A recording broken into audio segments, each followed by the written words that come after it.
আর কি শোনার ধৈর্য আছে? আরো কথা শুনবা তোমরা?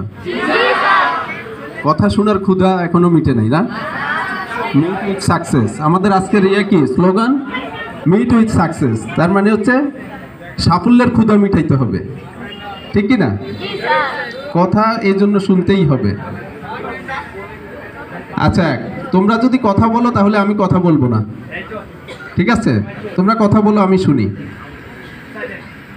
আমরা মোটামুটি অন্তিম মুহূর্তে চলে এসেছি। এখন আমাদের আজকের প্রোগ্রামের উদ্দেশ্য তোমরা বুঝতে পেরেছো, যেটা আমাদের পূর্বতন আমাদের সাবেক যারা শিক্ষার্থী তারা তাদের স্ব ক্ষেত্রে কিন্তু এখন তারা সফল, ঠিক না? তো তাদের কথাগুলো আমরা শুনেছি, তারা তাদের গল্পটা শেয়ার করেছেন এবং তোমাদেরকে কিছু টিপস দিয়ে গেছেন। এগুলো কি তোমরা এখন কি মনে হচ্ছে কিছু কি তোমরা পেয়েছো? সামারিলি কিছু পেয়েছো কি না? তোমাদের জীবনের জন্য কাজে লাগাতে পারবে সাফল্য অর্জনের জন্য? ইনশাল্লাহ, ইনশাল্লাহ বলো, ঠিক আছে না? আসলে এই প্রোগ্রামটি করেছি মূলত এই যে তারা আজকে এসেছেন, অনেকেই কর্মব্যস্ত, তারপর আমার নিজেরও ব্যস্ততা আছে, তারপরও যাতে তোমরা সফল হতে পারো সেটাই হচ্ছে আমাদের উদ্দেশ্য। এই জন্যই আমি নিজেই দিয়েছি যে মিট উইথ সাকসেস। সাফল্যের সাথে আমাদের সাক্ষাৎ করতেই হবে, সফল আমাদেরকে হতেই হবে। নির্মলেন্দু গুণের একটি কবিতা আছে, কিছুই সহজ নয়, কিছুই সহজ নয়, কিছুই সহজ নহে, বেদনা সহজ নহে, বিরহ সহজ নহে, মিলন সহজ নহে, তবে কি সহজ। এটা হলো প্রথম শ্লোক। এরকম আরো অনেকগুলো বিষয় মনে হয় এই কবিতায় বলা হয়েছে। তো এখন তোমরা যেটি A+ পাওয়া বা হচ্ছে ভালো রেজাল্ট করার স্বপ্ন দেখছো, সেটি কি তবে সহজ হবে? সহজ হবে? সহজ হবে না। তোমাদেরকে অবশ্যই পরিশ্রম করতেই হবে, ঠিক আছে? এখন যদি পরিশ্রমটা না করো তাহলে তোমাদের ব্যর্থ হওয়ার সম্ভাবনাই বেশি। কথায় আছে, a little pain now for a lot of gains letter. A little pain now for a lot of gains letter. আজকে যারা সফল হয়েছে, অনেক কিছু পেয়েছে, অনেক ভালো জায়গায় পৌঁছেছে, তাদের এইটি যদি প্রাপ্তি হয়ে থাকে তাহলে তারা একসময় কিন্তু কষ্ট করেছে না? এই জন্য বলছি যে তুমি আজকে এখানে আছো, তোমার এটা একদিন অতীত হয়ে যাবে। আরেকদিন তোমরা এসে এই সফলতার গল্পগুলো তোমাদের যারা জুনিয়র থাকবে তাদেরকে শোনাবে, ঠিক না? তোমরা এসে বলবে, এবং তোমরা এসে হয়তো এই মোটিভেশনাল একটি প্রোগ্রামের মাধ্যমে যদি তুমি কোনো মোটিভেশন পেয়ে থাকো, এটি কিন্তু তোমরা শেয়ার করবে যে আমাদের জীবনের মোড় বদলে দিয়েছিল, আমরা এই বিষয়টি আগে কখনোই চিন্তা করিনি। এরকম একটি প্রোগ্রামে আমি আমার সাফল্যের কিছু টিপস পেয়েছি, ঠিক না? যার কারণে আমি আজকে এই পর্যায়ে এসেছি। আসলে প্রত্যেকে নিজেকে নিয়েই ভাবতে হবে। যে কথাগুলো বিক্ষিপ্তভাবে এসেছে সেগুলোকে যদি আমরা সামারি করি, আমি আমাকে নিয়ে ভাবতে হবে, আমার মা বাবা আমাকে নিয়ে ভাববেন, তারপরে হচ্ছে আমার শিক্ষকরা আমাকে নিয়ে ভাববেন, আমার প্রতিষ্ঠান আমাকে নিয়ে ভাববেন, আমাকে নিয়ে আরও বহু মানুষ ভাববেন। কিন্তু আমি কি হব বা আমাকে নিয়ে সবার ভাবনার যে বিষয়টি, সবাই যেটি চাচ্ছেন সেটি ফুলফিল কে করবে? আমাকেই করতে হবে। এটা একদম সহজ সমীকরণ। আমাকেই রাস্তা চিনতে হবে, আমাকে যখন আমি একা চলতে হবে। শুরুতেই যেটি বলেছিলাম, পরীক্ষার হলে তো আমরা গিয়ে বসবো না, আমাদের শিক্ষকরা গিয়ে বসবেন না। ওই পরীক্ষার খাতাটা তোমাকেই পূর্ণ করে আসতে হবে, তোমাকেই লিখে আসতে হবে, যার কারণে প্রস্তুতিটা তোমাকেই নিয়ে যেতে হবে, ঠিক আছে না?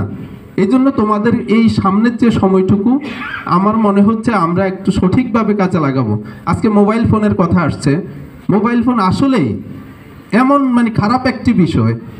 আমরা এটার সুবিধা আমরা পাচ্ছি, কিন্তু আমাদের কিছু কিছু জায়গায় এটা যে আমাদেরকে মারাত্মকভাবে ক্ষতিগ্রস্ত করছে সেটি কিন্তু আমরা বারবার প্রমাণ পাচ্ছি।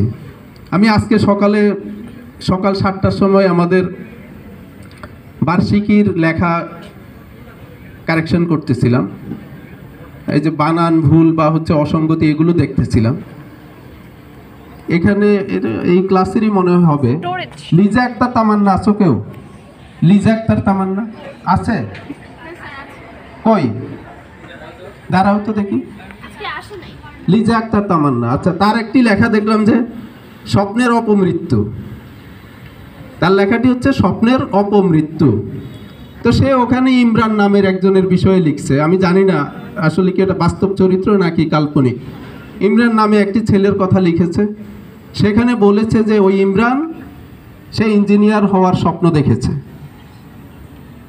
তার পরিবারও সেই স্বপ্নই দেখেছে, এবং পরবর্তীতে সে হচ্ছে একটা সময় দেখলো যে তার অনেক বন্ধুরা মোবাইল ফোন ব্যবহার করে, স্মার্টফোন ব্যবহার করে। সে তার মা বাবাকে, পরিবারকে পিড়াপিড়ি করে এরপরে সে মোবাইল ফোন কিনলো, স্মার্টফোন কিনলো। তারপরে যেটি হয়েছে যে সে আস্তে আস্তে এই মোবাইলে অ্যাডিক্টেড হয়ে গেল। অ্যাডিক্টেড হতে হতে একসময় এত বেশি অ্যাডিক্টেড হয়েছে যে তার শারীরিক অসুস্থতা শুরু হয়ে গেল। এরপরে দেখা গেছে মানে সবশেষে যে পরিণতিটা আসলো সেটা হলো সে মারা গেল। মানে সে এত বেশি অ্যাডিক্টেড হয়েছে যে তার বিভিন্ন ব্যাধি, বিভিন্ন অসুস্থতা তাকে গ্রাস করে ফেললো, পরক্ষণে সে মারা গেল, তাকে আর বাঁচানো সম্ভব হয়নি।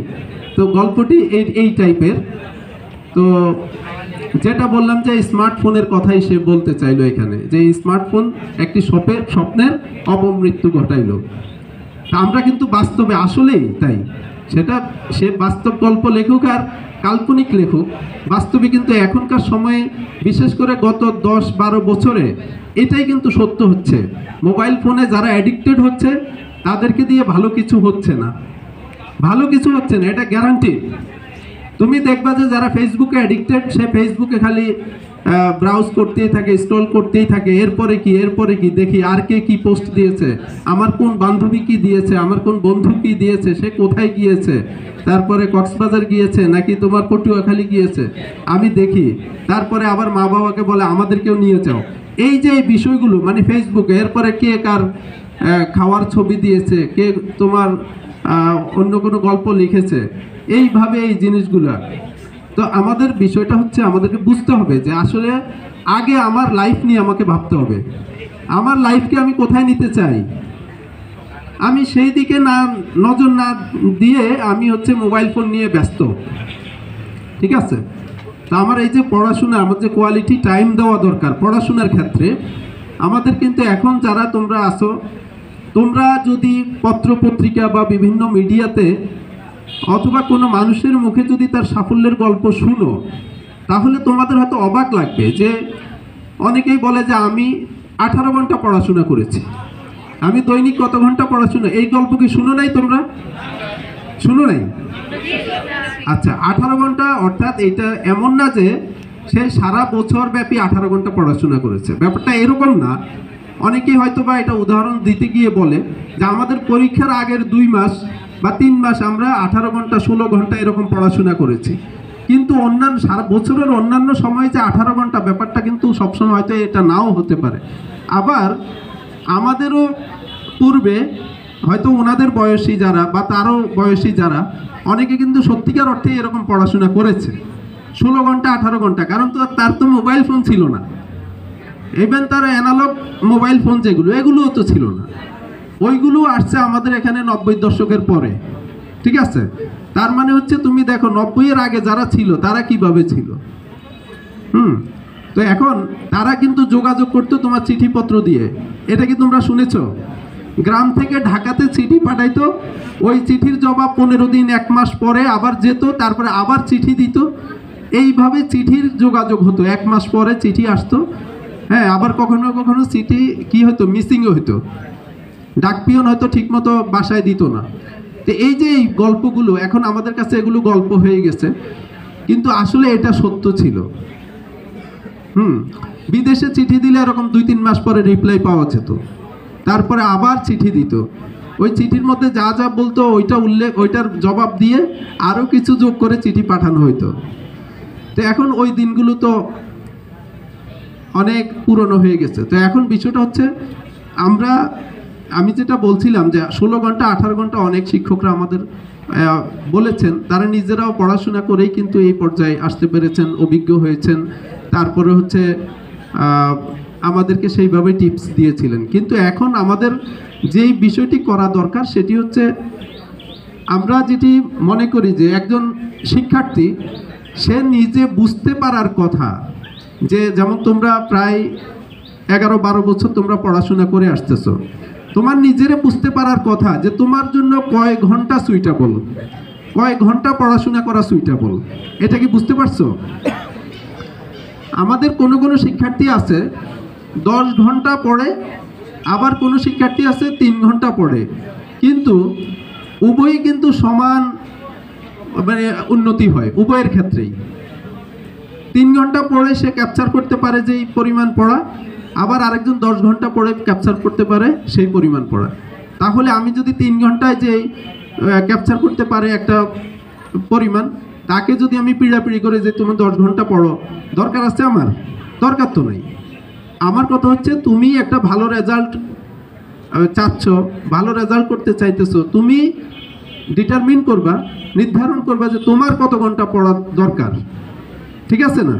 কারণ ওই যে বারবার আমরা কথা যেগুলো বলি সেটা হচ্ছে যে তোমার নিজের জন্য তো তোমাকেই ভাবতে হবে, তোমার রেজাল্টের জন্য তোমাকেই ভাবতে হবে।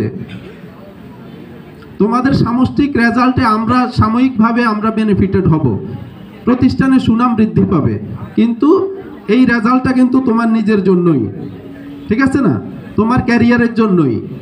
তুমি এই যে আমাদের পূর্বতন যারা কথা বলে গেছেন তারা তোমাদেরকে বলেছেন যে আসলে এই রেজাল্টগুলো তোমাদের কি কাজে লাগবে। এসএসসি রেজাল্টটাই হচ্ছে তোমার শিক্ষা জীবন, হায়ার এডুকেশনের জন্য ভিত, এবং তোমার ক্যারিয়ারের জন্য তোমরা যেই জায়গাতে যেতে চাও, প্রফেশনের ক্ষেত্রে যেখানে যেতে চাও, সেটার জন্য এটাই হচ্ছে তোমার ভিত, এসএসসি পরীক্ষাটা। এখানে তুমি ভালো করা মানে ওই যে যেটা ওনারা বলতে চাইলেন, এখানে ভালো করা মানে তোমার মধ্যে অন্যরকম একটা স্পৃহা চলে আসবে, তোমার সেলফ কনফিডেন্সটা বাড়বে যে হ্যাঁ আমি পারবো, আমাকে দিয়ে হবে, আমি যেটা স্বপ্ন দেখছি ডাক্তার হব, ইঞ্জিনিয়ার হব, তার মানে আমি হতে পারবো, আমার সেই বিশ্বাস তৈরি হচ্ছে। কিন্তু তোমার আগে কি করতে হবে? এই রেজাল্ট ভালো করতে হবে। তোমরা কি বুঝতে পারছো? রেজাল্ট তোমাদেরকে ভালো করতেই হবে। আমাদের শিক্ষকদের তোমার লিমিটেশনস থাকবে, আমাদের প্রতিষ্ঠানের অনেক লিমিটেশনস থাকবে, সেগুলোকে তোমাদের জয় করতে হবে। সেগুলোকে কি করতে হবে? জয় করতে হবে। তোমরা একটু নিজেরা মনোযোগী হও। অনেক কিছু যেটা বললাম যে অনেক কিছু চেষ্টার মাধ্যমে সহজ করা সম্ভব, চেষ্টার মাধ্যমে তোমাদের একটু হার্ডওয়ার্ক করতে হবে, পরিশ্রম করতে হবে। আদারওয়াইজ তোমরা অন্যের ঘাড়ে দোষ দিয়ে নিজে বাঁচার চেষ্টা করিও না, এতে নিজের কিন্তু মরণ আসবে। যে আমার শিক্ষক পড়ায় নাই, তাতে শিক্ষক পড়ায় না আমি ফেল করলে অসুবিধা কি? এই সূত্রে যাওয়া যাবে? আমার শিক্ষক পড়ায় না আমি ফেল করলে অসুবিধা কি? আবার তোমার মা বাবা কি শিক্ষককে এসে বলতে পারবে যে আপনি পড়ান না এই জন্যই আমার বাচ্চাটা ফেল করছে? কোনো মামলা মোকদ্দমা হয়েছে আজ পর্যন্ত?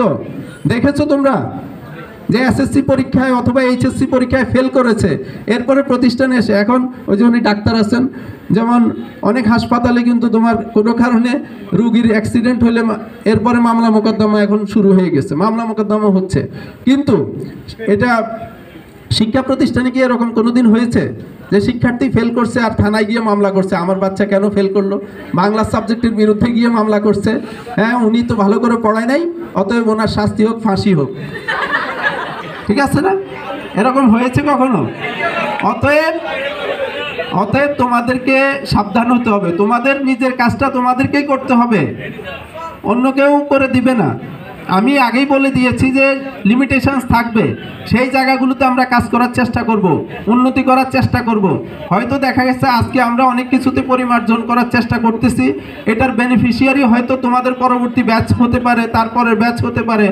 কিন্তু এখন এই বর্তমান সময়ে যা কিছু আছে এটা তোমরা অ্যাভেল করতে হবে। যা আমাদের সুযোগ সুবিধা আছে, আমাদের শিক্ষকদের জ্ঞান যতটুকু আছে, তাদের যেই কারিশমা, এটুকু তোমরা অ্যাভেল করতে হবে, চেষ্টা করতে হবে, ঠিক আছে? তুমি শিক্ষকদেরকে পীড়া দিতে হবে, স্যার আমাকে এটা বুঝাই দেন, আমি এটা বুঝতেছি না। কারণ প্রয়োজন যার, সে হচ্ছে তোমার ব্যবস্থা নেবে। এই যে তোমরা কথা বলিও না প্লিজ। প্রয়োজন যার, সে হচ্ছে ব্যবস্থা নিতে হবে, ঠিক আছে? আরবিতে একটা কথা আছে, আল হাজাতু তাফতুকুল হিলা। আল হাজাতু তাফতুকুল হিলা, কেউ কি বলতে পারো এটার অর্থ কি? বলতে পারো? আল হাজাতু তাফতুকুল হিলা, কেউ কি বলতে পারবে? একজনও না। আল হাজাতু তাফতুকুল হিলা, আল হাজাতু তাফতুকুল হিলা অর্থ হচ্ছে প্রয়োজন কৌশল উদ্ভাবন করে। হাজত অর্থ কি? প্রয়োজন, ঠিক আছে। তাফতুকুল মানে হচ্ছে উদ্ভাবন করে, হিলা মানে হচ্ছে কৌশল, ঠিক আছে। আল হাজাতু তাফতুকুল হিলা মানে হচ্ছে প্রয়োজন কৌশল উদ্ভাবন করে। এখন বুঝে যাও আমি কি বলতে চাচ্ছি। আমার প্রয়োজন, আমি কৌশল নির্ধারণ করব, ঠিক আছে না। আমার এ প্লাস দরকার, আমি কৌশল নির্ধারণ করব যে আমি খাতাতে কিভাবে লিখব। আমার এ প্লাস দরকার, আমি কৌশল উদ্ভাবন করব যে আমার কিভাবে পড়াশোনা করা দরকার। তোমরা কি এটা বুঝতে পারছো? কৌশলটা আমি নির্ধারণ করব। আমাকে আরো 100 জন এসে কৌশল নির্ধারণ করে দিবে, বাট সেটা আমার জন্য সুইটেবল না। আমি মনে করি সেটা আমার জন্য সুইটেবল না। আমি আমারটা ঠিক করে নিব যে এইভাবে লিখলে, এইভাবে পড়াশোনা করলে, এরকম গেট আপ হইলে, এরকম প্রস্তুতি হইলে আমার এ প্লাস আসবে। অতএব আমারটা আমি নির্ধারণ করব। তুমি বুঝতে পারছো? খালি ওই বিয়ার ক্ষেত্রে আমার মন মতো বিয়ে করব এই কথা বললে হবে না, ঠিক আছে। এইগুলো তোমাদেরকে বুঝতে হবে। তো এটা তোমরা আচ্ছা, এটা একটু খেয়াল করিও। তো এখন আমার কথা হচ্ছে যে তোমাদের মধ্যে এই চিন্তাটা থাকতে হবে। আর আমরা এখন এখানে এ প্লাসের প্রত্যাশী, সবাই এ প্লাসের প্রত্যাশী। আমি বিশ্বাস করি আমার এখনো এখানে দাঁড়িয়ে মনে হচ্ছে আমাদের 90% এ প্লাস পাবে, এটা আমার মনে হচ্ছে, ঠিক আছে। কারণ ইংরেজিতে একটি কথা আছে, everything is possible to A willing mind. এটা কি শুনছো তোমরা? Everything is possible to A willing mind. তাহলে আমরা যদি উইলিং মাইন্ড আমাদের মধ্যে থাকে, তাহলে আমরা অবশ্যই ইনশাল্লাহ আমরা আমাদের গন্তব্যে পৌঁছে যাব, ঠিক আছে না। তো এখন আগে হচ্ছে আমাদের উইলিং মাইন্ডটা আগে ঠিক করতে হবে। আমার উইল ফোর্স, ইচ্ছা শক্তিটা আমার ক্রিয়েট করতে হবে আমার নিজের মধ্যে, ঠিক আছে। তারপরে আমাকে উঠে পড়ে লাগতে হবে যে আমার কি করতে হবে, ঠিক আছে না। আমরা পরিশ্রম করব ইনশাআল্লাহ, আল্লাহ তো আমাদের উপরে আছেন। আমরা পরিশ্রম করব একদম সিনসিয়ারলি পরিশ্রম করতে হবে। তুমি ওই যে এখন পরিশ্রম বলতে তুমি যদি বলো যে আমি তো অনেক ঘুমিয়েছি, ঘুমিয়ে ক্লান্ত হয়ে গেলাম, ওইটাও একটা পরিশ্রম। ঘুমিয়ে ক্লান্ত হয়ে যাওয়া একটা পরিশ্রম না? ঘুমাতে কিন্তু অনেকে ক্লান্ত হয়ে যায়, অনেকে রিফ্রেশ হওয়ার জন্য, সতেজ হওয়ার জন্য ঘুমায়, কিন্তু আবার অতিরিক্ত ঘুমিয়ে আবার কি অনেকে পরিশ্রান্ত হয়ে যায়। সেরকম পরিশ্রান্ত হওয়ার দরকার নাই। তোমাকে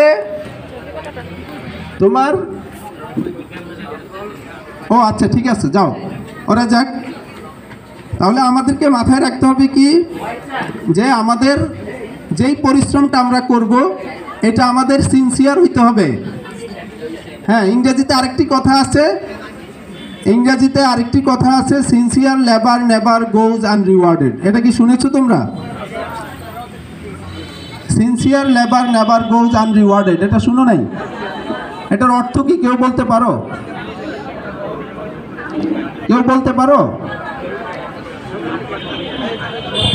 সিনসিয়ার লেবার নেভার গোজ আনরিওয়ার্ডেড।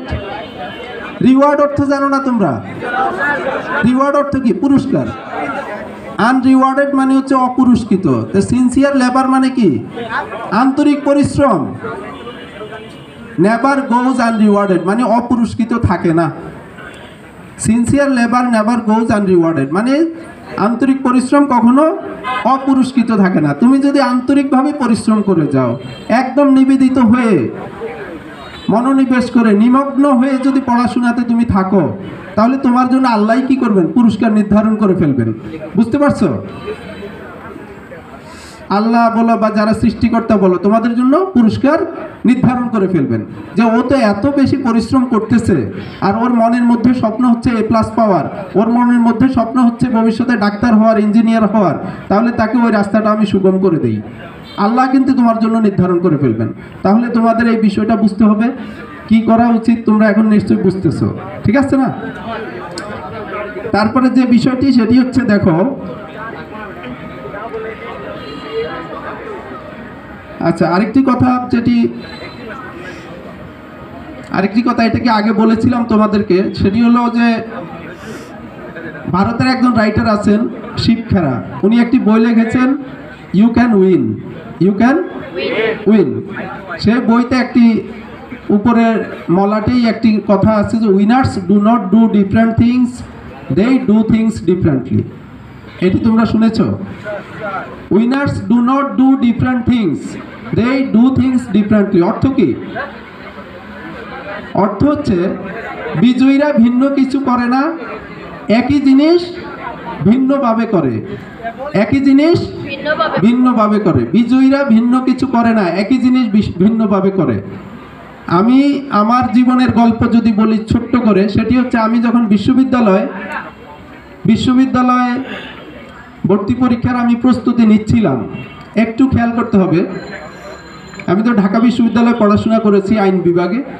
তো বিশ্ববিদ্যালয়ে ভর্তি পরীক্ষার প্রস্তুতি যখন আমি নিচ্ছিলাম, আমার যারা সহপাঠী ছিলেন, বন্ধুরা ছিলেন, তারা আমাকে ঢাকা বিশ্ববিদ্যালয়ের রাস্তার মধ্যে যাওয়ার সময় ঢাকা বিশ্ববিদ্যালয়ের লাল গাড়িটা আমাকে দেখাতো, লাল একটা গাড়ি আমাকে দেখাতো, বলে যে তোমার জন্য এই যে গাড়িটা। মানে তখনও কিন্তু ভর্তি পরীক্ষার আরও 4-5 মাস বাকি, আমাকে বলতো যে এই যে লাল গাড়িটা, কয়দিন পরে তুমি উঠবা। বুঝতে পারছো? আমি তখন হাসতাম, আমি বলতাম তোমরা কি আমাকে লজ্জা দিচ্ছ নাকি? বলে না, এটা সময় বলে দিবে। ঠিক আছে, তো এখন বলি, সেটা হচ্ছে কেন তারা বলতে পারতো, যেটা হচ্ছে আমি জানি না আর কতজন এরকম করে। আমি একমাত্র ব্যক্তি যে কিনা শুধুমাত্র ঢাকা বিশ্ববিদ্যালয়ে ভর্তি পরীক্ষা দিয়েছি, শুধুমাত্র ঢাকা বিশ্ববিদ্যালয়ে আমি ভর্তি পরীক্ষা দিয়েছি। আমার আর কোনো জায়গায় ভর্তি পরীক্ষা দেওয়ার ইচ্ছে জাগে নাই, কোনোভাবেই জাগে নাই। আমি বলেছি হইলে ঢাকা বিশ্ববিদ্যালয়ে ভর্তি হব, আর না হলে কোথাও না। বুঝতে পারছো? আমি সেইভাবে প্রস্তুতি নিয়েছি এবং আমি ভর্তি পরীক্ষা দিয়েছি। শুধুমাত্র ঢাকা বিশ্ববিদ্যালয়ে আমার ভর্তি ফর্মের টাকা নিতে পারছে, আর কোনো বিশ্ববিদ্যালয়ে আমি টাকা খরচ করি নাই, যাইও নাই। তো এই জন্য বলছি যে ডিটারমিনেশন থাকতে হবে, তোমার দৃঢ় প্রতিজ্ঞা কিন্তু তোমার থাকতে হবে। এই যে টার্গেট করে সামনে এগিয়ে যাওয়া, এটা অনেক বড় বিষয়। তুমি যদি টার্গেট সেট করতে না পারো, তোমার একটা নৌকা চলার সময় সে যদি টার্গেট করে যদি এগোতে না পারে, ডেস্টিনেশনে যদি এগোতে না পারে, সে তো আশেপাশে পাড়ে ধাক্কা ধুক্কা খেয়ে নৌকা ভেঙে যাবে। তাহলে সব কিছুর জন্যই কিন্তু টার্গেটটা হচ্ছে ইম্পর্টেন্ট। আমাদেরকে এই জিনিসটা বুঝতে হবে। ঠিক আছে? তো এখন আরেকটি কথা যেটি বলবো যে, আচ্ছা, আরেকটি কথা যেটি বলবো সেটি হচ্ছে, তোমরা এই যে এসএসসি পরীক্ষার পরে তোমাদের যে রেজাল্ট তোমরা পাবে, রেজাল্টের বাংলা কি? ফল বা ফলাফল, আমরা দুইটাই বলতে পারি, তাই না? তো এখন দেখো, এই যে রেজাল্টের বাংলা ফল বা ফলাফল, এটি আমরা কিভাবে জানতে পারছি? এখন যদি আমরা রেজাল্টের অর্থ যদি গাছ গাছ বলি, এটা কি এটা সঠিক হবে? সঠিক তো হবে না। তারপরে হচ্ছে ধরো, এখন আমাদের এখানে মোটিভেশন অর্থ কি? মোটিভেশন অর্থ কি? প্রেরণা বা অনুপ্রেরণা, তাই না? এখন মোটিভেশন অর্থ কেউ যদি বলে যে কর্মকাণ্ড, তোমাদের কাছে কেমন লাগবে? ভালো লাগবে? হাস্যকর না? তাই আমি এই কথাটা এই কারণে বললাম, দেখো আসলে আমরা যদি পড়াশোনা না করি, তাহলে আমার ভিতর কি হবে না? ইনপুট হবে না। ইনপুট না হলে আউটপুট হবে না। ঠিক আছে না? আমার আগে ইনপুট দরকার। আমার একটা হচ্ছে আমাদের কি অ্যাচিভড নলেজ, অর্জিত জ্ঞান। আমি অর্জন করেছি কোনটা? রেজাল্ট অর্থ ফল। ঠিক আছে না? আবার আমি অর্জন করেছি মোটিভেশন অর্থ কি? প্রেরণা বা অনুপ্রেরণা, এগুলো। তাহলে এখন ভিন্ন কিছু বললে আমার কি, আমার কাছে হাস্যকর লাগবে। আমি এই কথাটা বলতে চাচ্ছি এই কারণে, যারা এই রেজাল্টের অর্থ ফল এটি তো এমন না যে আকাশ থেকে হঠাৎ করে রেজাল্টের অর্থ ফল এটা আসছে। আমাদের যারা ভাষাবিদ ছিলেন, যারা শুরু থেকে আমাদেরকে এই ভাষা দিয়ে গেছেন, তারাই হচ্ছে লিখে দিয়েছেন যে রেজাল্ট অর্থ কি হবে, ফল হবে। আর আমরা এটাই শিখেছি, এটাই এখন আমরা সব জায়গায় লিখতেছি, বলতেছি এবং শুনলেই আমরা বুঝতে পারি। আমি যেটা মিন করতে চাচ্ছি সেটা হলো যে যারা রেজাল্টের অর্থ ফল দিয়েছেন তারা কিন্তু সচেতনভাবেই দিয়েছেন। কেন জানো? গাছে কি ধরে? গাছে ফল ধরে। এই ফল কি এমনি এমনি ধরে যায়? তুমি একটা চারা রোপণ করো, একটা বীজ রোপণ করো, চারা রোপণ করো, এটা আস্তে আস্তে বড় হইতে থাকবে। এটার সঠিক পরিচর্যা লাগবে। এখানে সার দিতে হবে, পানি দিতে হবে, তারপরে মাটিও দিতে হয় অনেক সময়, বা হচ্ছে নিড়ানি দিতে হয়, আগাছা পরিষ্কার করতে হয়, তারপরে অন্য যেভাবে এটা যত্ন নিতে হয়, হয়তো একটা খুঁটি দিতে হবে সোজা করে রাখার জন্য, ঝড় তুফান থেকে এটা নিজেকে রক্ষা করার জন্য। এইভাবে এটা যদি কিছু কিছু গাছ আছে 1 বছর 1.5 বছর গেলেই ফল দিতে থাকে, তাই না? আবার কিছু গাছ আছে 5, 7, 10 বছর পরে ফল দেয়। তাহলে আমি যেটা মিন করতে চাচ্ছি, যারা রেজাল্টের অর্থ ফল দিয়েছেন তারা কিন্তু সচেতনভাবেই ফল দিয়েছেন। এই যে গাছটাকে যত্ন করার পরে, এত কিছু করার পরে, এটা লাস্টে আমাদেরকে কি দেয়? একটা ফল দেয়। অতএব ওনাদের মাথায় নিশ্চয়ই এটা আসছে, ওনাদের মাথায় এটা আসছে যে গাছ কি দেয়? ফল দেয়। অতএব আমাদের যারা বাংলাতে রেজাল্টকে যারা বাংলাতে কনভার্ট করছে তারা এটার অর্থ ফল দিয়েছেন।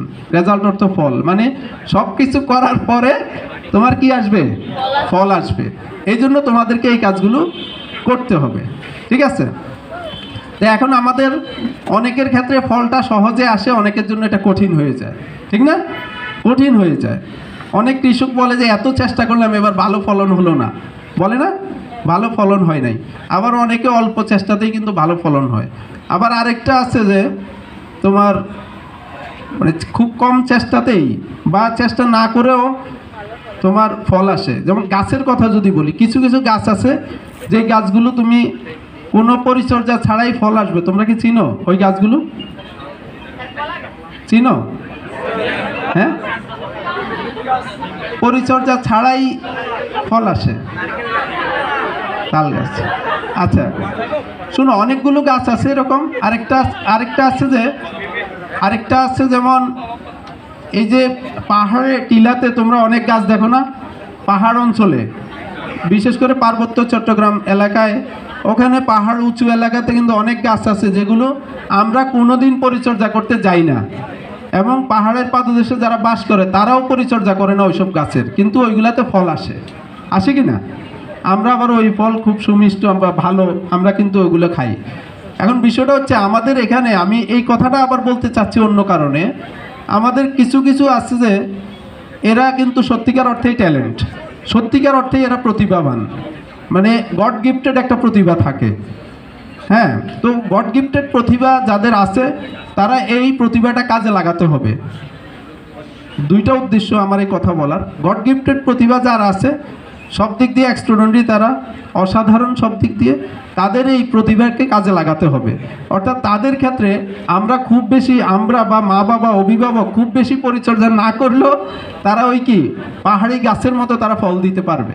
হ্যাঁ, তো তাদেরকে বলবো যে তোমরা এই কাজটুকু সুন্দরভাবে গুছিয়ে করবে, তোমাদের যে রেজাল্ট ওরিয়েন্টেড যে পড়াশোনা, আর যারা তোমার ওই যে গাছের মতো পরিচর্যা লাগবে তারা একটু ভালোভাবে যত্নশীল হও, তাদের প্রতি আমার মেসেজ হচ্ছে এইটা।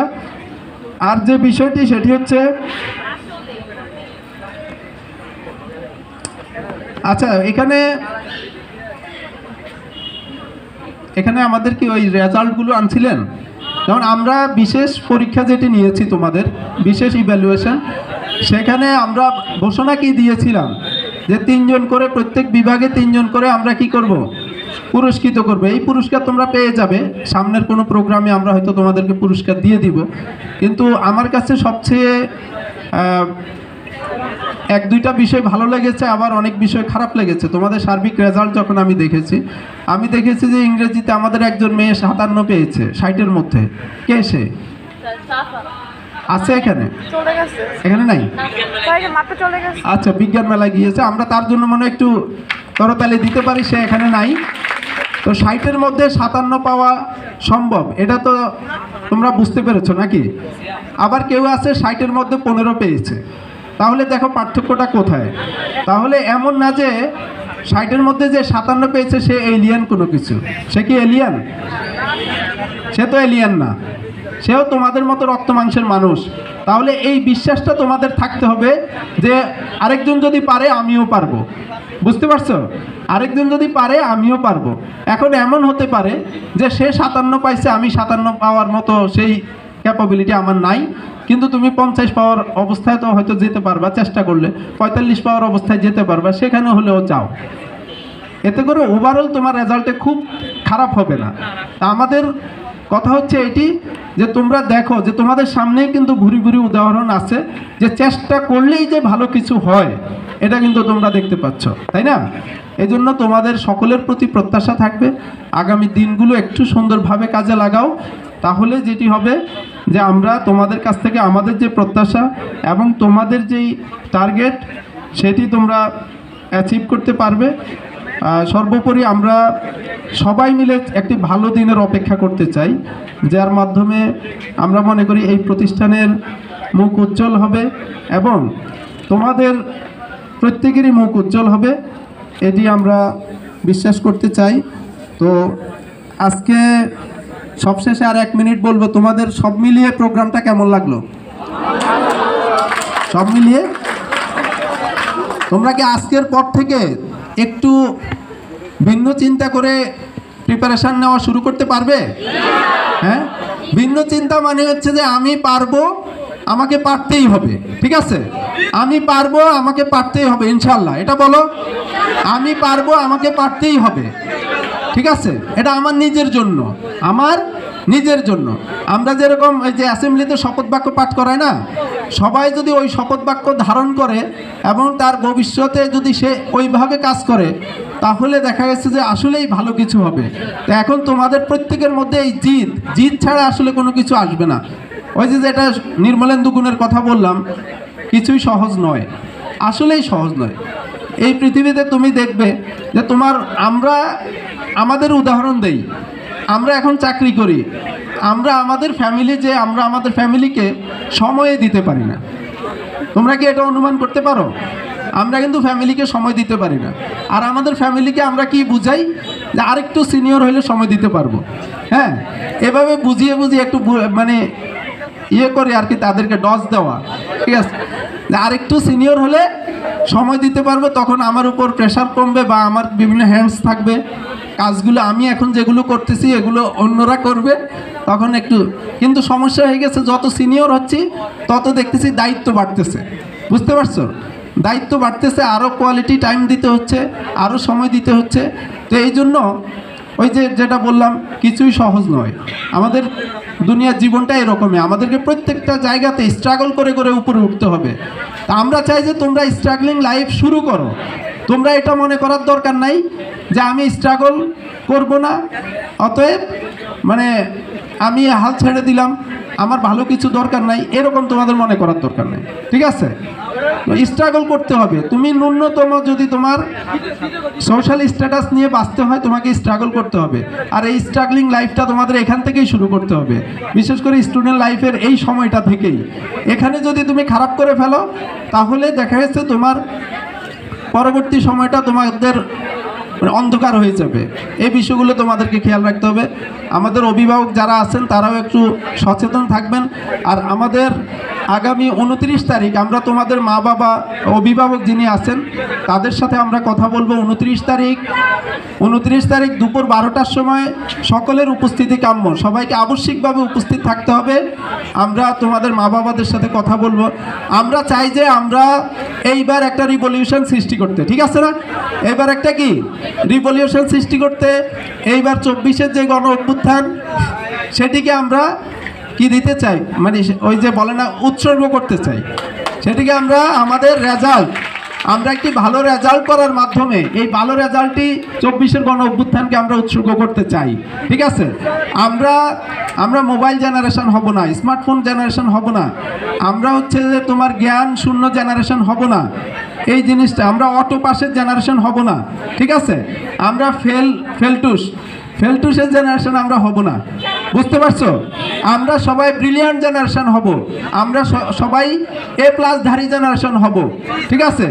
আজকে তোমাদের মধ্যে যদি ভালো রেজাল্ট আসে, দেখবা তোমরা এক যুগে উপরের দিকে উঠতে পারবা। তোমরা কি চাও না তোমরা 50 জন সহপাঠী, ছেলে হোক মেয়ে হোক, তোমরা এক যুগে ইউনিভার্সিটিতে, বিশ্ববিদ্যালয়ে, ইঞ্জিনিয়ারিং ইউনিভার্সিটি, মেডিকেলে চান্স পাও? এটা কি তোমরা চাও না? 50-60 জন এক যুগে। তো সেটার জন্য সবাইকে একটু সমানভাবে এগিয়ে যেতে হবে, সবাইকে একটু হাতে হাত রেখে এগিয়ে যেতে হবে, ঠিক আছে? এই জন্য এখন একজন আরেকজন থেকে পিছিয়ে থাকলে তো হবে না। আমাদের পূর্বতন বক্তারা বলে গেছেন, পিছিয়ে থাকলে কিন্তু হবে না। তোমাদের সবাইকে যেটা বললাম, এখনো একটু তোমাদের সময় আছে, এখনো যে সময় আছে তোমরা একজন আরেকজনের সাথে শেয়ারিং এর মাধ্যমে অনেক সমস্যা কিন্তু তোমরা সমাধান করে ফেলতে পারবে। তোমাদের এই কাজগুলো যত স্মুথলি তোমরা এগিয়ে নিতে পারবে, যত সুন্দরভাবে তোমরা পড়াশোনা করতে পারবে, প্রস্তুতি নিতে পারবে। আরো দুইটা বিষয়, সেটি হচ্ছে আমি যে বানানের শিটগুলো দিয়েছি, এগুলা কি তোমরা দেখেছো? কয়জন দেখেছো দেখি বানানের শিট? বাংলা এবং ইংরেজি বানান কারা কারা দেখেছো? আচ্ছা, যারা এখনো দেখোনি তোমাদেরকে আমি অনুরোধ করব, এখানে কিন্তু তোমাদের উপযোগী করে এই শীটটা দেওয়া হয়েছে। আমার কাছে আরও অসংখ্য বানান ছিল, কিন্তু যেগুলো তোমাদের এসএসসি লেভেলে খুব একটা প্রয়োজন নাই সেগুলো আমি দেই নাই, কারণ তোমাদেরকে আমি বানানে রাখলে তোমাদের অন্য দিক দিয়ে আবার পড়াশোনার ক্ষতি হবে।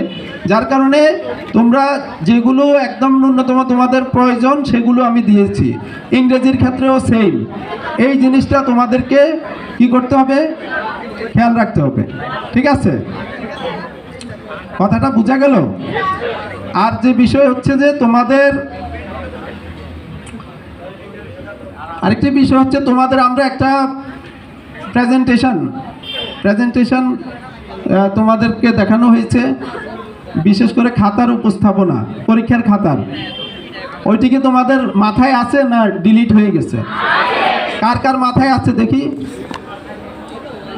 ভেরি গুড, সবার মাথায় আছে, সবার মাথায় আছে। আমার মনে হয় যে আমরা তো একটু ভিন্নভাবে আগাতে চাই। ওই যে শিবখারার ওই কথার মতো, winners do not do different things, they do things differently.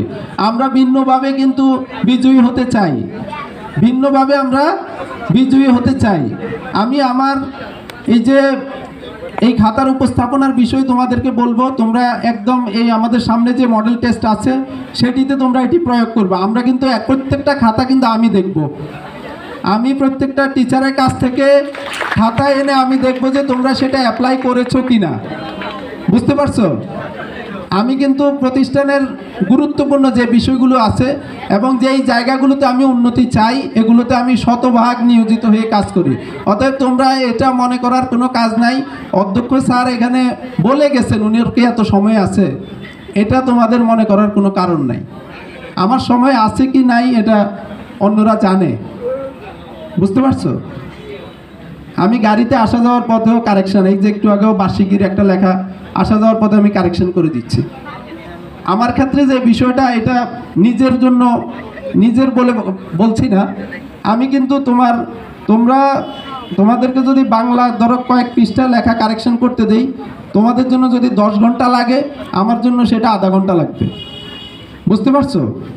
মানে মোটামুটি আমার বানান সম্পর্কে ভালো দখল আছে। তো আমি এই জন্য বলবো যে তোমাদের এই বিষয়গুলো খেয়াল রাখতে হবে। আরেকটি বিষয় যেটি আবারও ওই যে শিবখেরার গল্পের সাথে তাল মিলিয়ে বলি কথার সাথে, সেটি হচ্ছে আমি যখন বিশ্ববিদ্যালয়ে ভর্তি পরীক্ষা দিতে গিয়েছিলাম, গিয়ে আমি প্রথমে একটু নার্ভাস হয়ে গিয়েছি। কেন নার্ভাস হয়েছি তোমরা জানো? নার্ভাস হয়েছি ঢাকা বিশ্ববিদ্যালয় ক্যাম্পাসে কারা কারা গিয়েছো দেখি? গিয়েছো? বিশাল ক্যাম্পাস না? বিশাল একটা ক্যাম্পাস। তো আমি যেদিন গেলাম সেদিন দেখলাম যে পুরো ক্যাম্পাস জুড়ে শিক্ষার্থী আর অভিভাবক ভরা। এত শিক্ষার্থী, এত অভিভাবক সারা বাংলাদেশ থেকে আসছে বাসে বাসে, বুঝছো? এত শিক্ষার্থী আর এত অভিভাবক, মানে ঢুকেই ভয় পেয়ে গেলাম, কি এক যুদ্ধ করতে আসলাম, এই যুদ্ধে কি যেন হবে।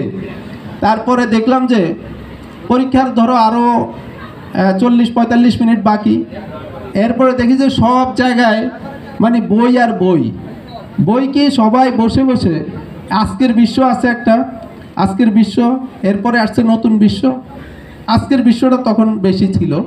তো আজকের বিশ্ব সবাই দেখতেছি পড়তেছে সাধারণ জ্ঞানের জন্য। আমি তো আর্টস ব্যাকগ্রাউন্ড, তো যেটা বললাম যে এখন এই আজকের বিশ্ব পড়া দেখে আমি কিন্তু কোনো বই পুস্তক নেই। আমার তখন এমন অস্থিরতা যে আমি কোনো বই আনলাম না, এটা কি কথা। আর এই হাজার হাজার স্টুডেন্ট দেখি যে আজকের বিশ্ব ঘাসের উপরে, তারপরে বিভিন্ন জায়গায় সিঁড়িতে ওরা সমানে খুলে খুলে পড়তেছে।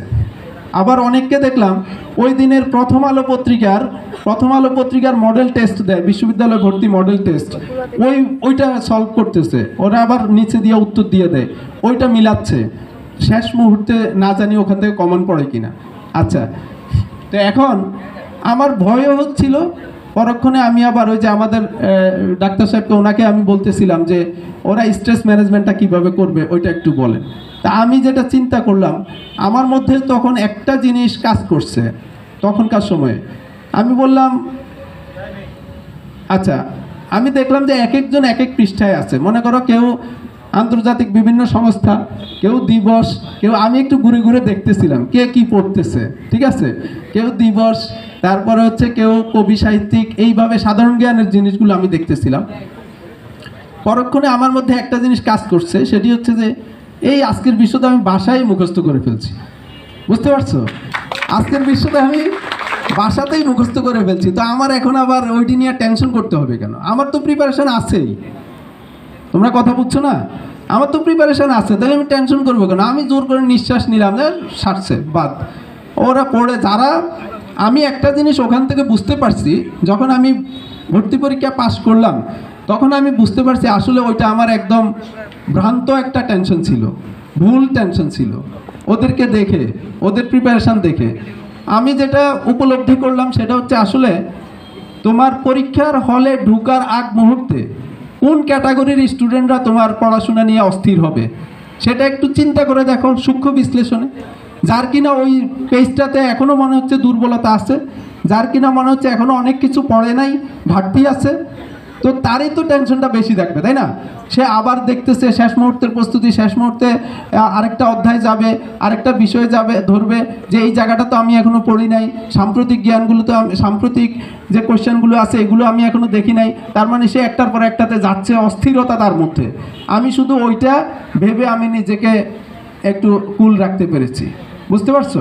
আমি বলেছি আমার আর কিছু পড়তে হবে না, আমি তো সব পড়াশোনা করে আসছি, অতএব আর এই প্রথম আলোটালো এসব মডেল টেস্ট ওখানে দিবে এটার কি গ্যারান্টি আছে?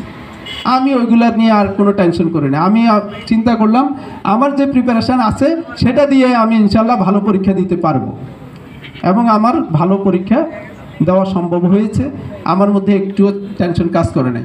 তা আমি তোমাদেরকে যেটি বলবো যে আমাদের ডাক্তার যেটি বলেছেন, তো সেটি হচ্ছে তোমাদের কিছু এক্সারসাইজ তোমাদেরকে করতে হবে। যখন তুমি স্ট্রেস ফিল করবা তখন তোমার একটু নিঃশ্বাস নিতে হবে, বুক ভরে নিঃশ্বাস নিতে হবে, কিছুক্ষণ নিঃশ্বাস নিবা। তো এটার একটা সিস্টেম আছে, তোমরা অনেকেই মোবাইলেই এটা পেয়ে যাবে। বুক ভরে নিঃশ্বাস নিবা, এরপরে আবার নিঃশ্বাস ছাড়বা। এভাবে কয়েকবার করলে দেখবা যে তোমার একদম মানে শরীরটা হালকা হয়ে যাচ্ছে। এইভাবে তোমাদেরকে ওই স্ট্রেস থেকে বের হয়ে, টেনশন থেকে তোমরা মুক্তি পাবে। আরেকটি বিষয় হচ্ছে যে আমাদের আরেকটি বিষয় হলো কিছু কিছু সময় আমাদের স্টুডেন্টদের যায় যখন তারা কোনোভাবে রিল্যাক্স করার সময় পায় না, মানে এত বেশি পড়ার মধ্যে যখন ডুবে যায় তখন ওই যে শারীরিক অসুস্থতার কথা যেটি বলেছেন ওখান থেকে বের হতে হলেও তোমাকে কি করতে হবে? পড়বা অনেক বেশি, কিন্তু একটু গ্যাপ দিয়ে পড়তে হবে, একটু গ্যাপ দিয়ে। ওই সময়টা তুমি আবার কি করতে পারো? একটু মজা করতে পারো, ছোটো ভাইয়ের সাথে দুষ্টামি করতে পারো, গিয়া তুমি 10 মিনিট 20 মিনিট ওদের সাথে এনজয় করতে পারো, ফান করতে পারো, তাহলে দেখবে তোমার ব্রেনটা আবার পড়াশোনার জন্য সেট হবে। বুঝতে পারছো? লাফালাফি করতে পারো অনেকে, তোমরা খুব বেশি বড় হয়ে যাও না, এখনও তোমরা লাফালাফি করতে পারবে। আর এই লাফালাফির কারণে তোমাদের কিন্তু আবার শরীরটা কিন্তু ভালো হয়, সতেজ হয়। আর প্রত্যেকে সকালবেলা উঠে তুমি দেখবা যে সকালবেলা উঠে তোমার হয়তো শরীর ব্যথা থাকবে বা পড়াশোনার কারণে যে স্ট্রেস, একটা ব্রেইনের একটা ক্লান্তি থাকবে। তুমি যদি সকালে উঠে 20 মিনিট 10 মিনিট জাস্ট হচ্ছে একটু মানে এক্সারসাইজ করো, হ্যাঁ, তখন দেখবা যে তোমার বা একটু শারীরিক মুভমেন্ট এগুলো করো, তাহলে দেখবা যে তোমার কাছে আবার ভালো লাগতেছে, তুমি শরীরে একটা ইয়ে পাবা। কারণ আমাদের রক্ত সঞ্চালন, শারীরিক অন্যান্য যেই পেশিগুলো আছে সেগুলো কাজ করতে হলে আমাদের ন্যূনতম এক্সারসাইজ প্রয়োজন হয়। তো এই বিষয়গুলোতে তোমরা জোর দিবে। আর হচ্ছে পুষ্টিকর খাবার তোমাদেরকে অবশ্যই খাইতে হবে, ঠিক আছে না? কারণ তুমি এটা বলা যায় যে পরীক্ষার আগে একটা 1-1.5 মাস ধরে হাড় ভাঙা পরিশ্রম করা লাগে, ঠিক আছে না? হাড় ভাঙা পরিশ্রম, এই পরিশ্রমের সময় তোমার প্রয়োজনীয় পুষ্টির যোগান কিন্তু তোমার শরীরে থাকতে হবে। তাহলে তোমার দেখা যাচ্ছে সব দিক দিয়ে তোমার ব্রেনটাও ভালো থাকবে, তোমার মন ভালো থাকবে, তুমি শারীরিক এনার্জিটা পাবে এবং তোমার সার্বিকভাবে পড়াশোনায় তোমার মনোনিবেশ করা সহজ হবে। তো আমি মনে হয় অনেক লম্বা কথা বলে ফেললাম। তোমাদের সবাইকে ধন্যবাদ যে তোমরা ধৈর্য সহকারে আমাদের কথাগুলো শুনেছ। আমরা ভালো কিছুর প্রত্যাশায় কিন্তু আমরা এটি করেছি, ঠিক আছে না? ভালো কিছুর প্রত্যাশা। এখন তোমরা ডিটারমিন করো, তোমরা আমাদেরকে হতাশ করবে না নিজেরা হতাশ হবে, ঠিক আছে? তোমরা নিজেরা আমাদেরকে হতাশ করলে নিজেরাও হতাশ হবে, এটা সত্য। আর আমাদেরকে যদি তোমরা ভালো কিছু দিতে চাও, নিজেরাও ভালো উপহার পাবে, তোমাদের ভালো একটা অর্জন হবে এবং তোমাদের ভবিষ্যতের একটা ভিত, তোমরা শক্ত ভিত তোমরা তৈরি করতে পারবে, ঠিক আছে? আর যাতে তোমরা গর্ব করে বলতে পারো যে আমরা এই প্রতিষ্ঠানের ছাত্র ছিলাম এবং তোমাদের পরবর্তী প্রজন্মকে যাতে তোমরা একটা ভালো জায়গা দেখিয়ে যেতে পারো যে না অমুক জায়গায় যাও, তোমার অন্তত যে ভিত তৈরির যেই সূচনা সেটি ভালো হবে। তা আমরা চাই যে তোমরা ওইভাবে একটু কাজ করো এবং তোমরাই এই বাংলাদেশকে কিন্তু ভবিষ্যতে তোমরাই নেতৃত্ব দিবে। অতএব আমরা চাই যে আমাদের শিক্ষার্থীরা ছড়িয়ে ছিটিয়ে এই বাংলাদেশকে নেতৃত্ব দিবে। বিশেষ করে ইয়াজউদ্দিন কলেজের স্কুল অ্যান্ড কলেজের শিক্ষার্থীরা বাংলাদেশকে নেতৃত্ব দিবে এবং বিশ্বের বুকে বাংলাদেশের স্থান উজ্জ্বল করবে। আমরা সেটি প্রত্যাশা করি। আর এটি তোমাদের মাধ্যমেই শুরু হোক। আমাদের আগের ব্যাচের অনেকেই আছেন, তারা তাদের স্ব মহিমা এখন উজ্জ্বল, আমরা তাদেরকে ধন্যবাদ জানাই। তারা কিন্তু এখন আমাদের এই প্রতিষ্ঠানের কি বলে ব্র্যান্ড অ্যাম্বাসাডর। তো তোমরাও যাতে আমাদের এই প্রতিষ্ঠানকে আরও উপরে তুলতে পারো, আমাদের সেইটি প্রত্যাশা থাকবে। আমি কিন্তু প্রতিষ্ঠানকে না, আমি আসলে কি এই প্রতিষ্ঠানকে ভালোবাসি না, সত্যি কথা যে আমি বলেছি আমি এই প্রতিষ্ঠানকে ভালোবাসি না, আমি ভালোবাসি তোমাদেরকে, বুঝতে পারছো? প্রতিষ্ঠান হচ্ছে একটা বস্তুগত বিষয়, ওরে ভালোবেসে কি হবে? প্রতিষ্ঠান একটা বস্তুগত বিষয় না? ওকে আমি ভালোবাসলে ওকে আমাকে ভালোবাসা দিতে পারবে? ভালোবাসা তো দিতে পারবে না। কিন্তু তোমাদেরকে ভালোবাসলে তোমরা আমাকে ভালোবাসা দিতে পারবে, ঠিক আছে না? এই জন্য বস্তুগত বিষয়ের ভালোবাসায় আমি বিশ্বাসী না। আমি যেটি বলবো যে আমি আমার পরবর্তী জেনারেশনকে ভালোবাসি, অর্থাৎ তোমাদের পরেও যারা আসবে তাদেরকে আমি ভালোবাসি। আমি চাই যে আমাদের একের পর এক প্রজন্ম সুশিক্ষায় শিক্ষিত হোক, তারা ভালো রেজাল্ট করুক, তারা ভালো জায়গায় যাক, ভালো কিছু করুক এবং এতে করে আমাদের আলাদা একটা তৃপ্তি আমরা পাবো যে না আমি ওদের জন্য কিছু করতে পেরেছি, ওদের ভালোর সাথে আমি ছিলাম, ওদের ভালো কিছুর জন্য আমি একটু হলেও ভূমিকা রাখতে পেরেছি, এটাই আমার বড় তৃপ্তি হবে, ঠিক আছে? এই জন্য তোমরা যদি ভালোবাসার প্রতিদান দিতে চাও তাহলে আমার মনে হয় যে তোমরা মনোযোগী হও, ভালো রেজাল্ট করার জন্য, ভালো প্রিপারেশন নেওয়ার জন্য তোমরা মনোযোগী হও। তোমাদের কাছে আমাদের এটি প্রত্যাশা থাকবে, তোমরা নিজেরা একটু পরিশ্রম করো। আর যেখানে আমাদের শিক্ষকরা তোমাদেরকে সহযোগিতা করা দরকার, ওনাদের সাথে আবশ্যিকভাবে তোমরা দেখা করবে, কথা বলবে, তোমাদের সমস্যাটা সমাধানের জন্য উদ্যোগী হবে, এই প্রত্যাশা থাকবে। আগামী দিনে আমরা সবাই মিলে এ প্লাস প্রাপ্তির উদযাপন করতে চাই, ঠিক আছে কিনা? এ প্লাস প্রাপ্তির উদযাপন করতে চাই। আমার মনে হয় না এর চেয়ে আর ভালো কিছু তোমাদেরকে আমরা ভালো কোনো পরামর্শ দিতে পারবো। আজকের এই প্রোগ্রামের পরে তোমাদেরকে আর ভালো পরামর্শ দেওয়ার মতো আমার নলেজ নাই অন্তত। তারপরে যদি তোমরা অন্য কারো কাছ থেকে ভালো পরামর্শ পাও সেটা তাহলে নিয়ে নিও। তো ধন্যবাদ সবাইকে, সবাই ভালো থেকো, সুস্থ থেকো, সবার জন্য মঙ্গল কামনায় আমি এখানে শেষ করছি। আসসালামু আলাইকুম। ধন্যবাদ স্যারকে। এই মুহূর্তটিকে ক্যামেরাবন্দি করার জন্য আমরা 2 মিনিট সময় নেব। প্রথমে মেয়েরা চলে আসো স্যার।